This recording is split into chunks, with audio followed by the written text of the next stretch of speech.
Welcome on back, everybody. I'm Kiki. Today we're going to be doing a little bit more about diving into the world of Valkima, and we're going to talk a little bit about Lasting Resolve.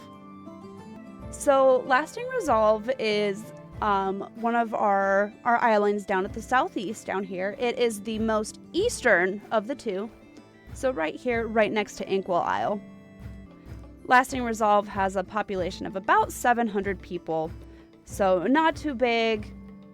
There's not a lot of people that do come here. When they do, they're very rough and tough. It is mostly made of human. It's roughly 80% human, about 10% halfling, and about 10% gnome. It is run by a 5-man council, and these are the 5 humans who established the village. Much like Inkwell Isle, this is a very big fishing island. Although, unlike Inkwell, Lasting Resolve is mainly an industrial fishing village. So they catch a lot of fish. They sell it, as you can see over here, number 4, that is a big fish market that they do sell just to the villagers themselves. But they do import the fish because it is thought that because this is an old military fort and there are a lot of wrecked ships around, these fish have had this excellent place to thrive and grow, and it is some of the biggest fish that you can find in the entire continent. So they will ship a lot of that over to the mainland. As I mentioned before, this is an old military island. It was used in a war that was fought many kings ago, so this is definitely not a common era. Most of the buildings that were in this village before, they have long since crumbled. The only thing that is still standing, I say very loosely, is the main fort, which you can see in number 2 over here. It is at its very last legs. It is crumbling. It is very much a ruin. Most of the villagers don't ever go to it because it is so dangerous. It is very much falling apart.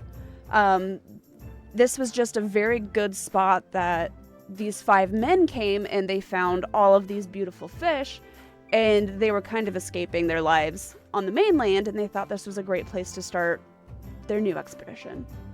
The northern half of the island is all the business areas. So you've got your fish market, you've got your council building, you've got a nice little general store, you've got a bed and breakfast, which is composed of a couple of townhomes. There are 6 townhomes in this, and it is the 5 council members that kind of established the area.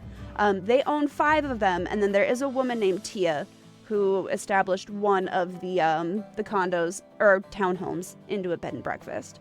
There's also a very small farm because this is it's a very gravelly, kind of grassy area.